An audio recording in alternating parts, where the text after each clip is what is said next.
manger where Christian tradition holds Jesus was born is located in the Grotto of the Nativity, a cave beneath the 4th century Church of the Nativity in Manger Square, Bethlehem.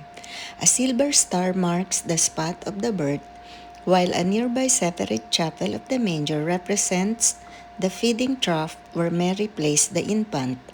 It is a small sacred cave grotto under the altar of the Church of the Nativity. The site is one of the holiest in Christianity, identified as the birth spot since at least the 2nd century AD. While the original likely wooden trough is long gone, the spot is marked in the Chapel of the Manger, a 4-time separate section from the main spot of the birth. Built by Constantine the Great in 325 AD, the Church of the Nativity is one of the oldest in the world. The grotto is a major pilgrimage site with a 14-point silver star in the floor inscribed with, "Here Jesus Christ was born of the Virgin Mary." Ang sabsaban kung saan ayon sa tradisyong Kristiyano ipinanganak si Jesus ay matatagpuan sa Grotto of the Nativity, isang kuweba sa ilalim ng 4th century Church of the Nativity sa Manger Square ng Bethlehem. Ang isang pilak ng bituin ay nagmamarka sa lugar ng kapanganakan, habang ang isang hiwalay na kapilya ng sabsaban ay kumakatawan sa kadalasang bato na labangan kung saan inilagay ni Maria ang sanggol.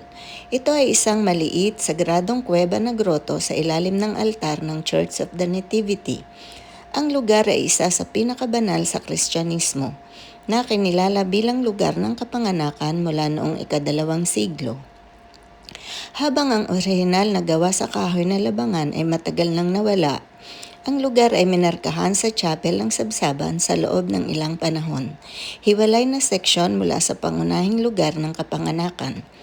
Ang simbahan ay itinayo ni Constantine the Great noong 325 AD.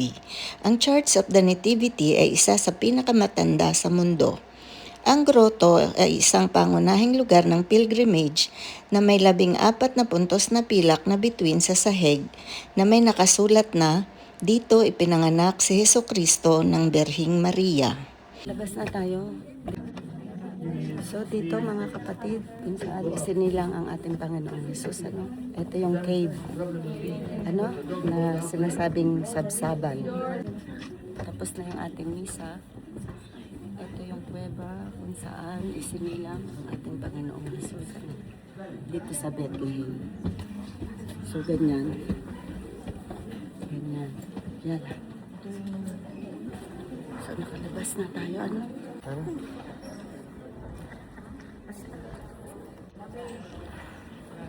Ala, mga kapatid,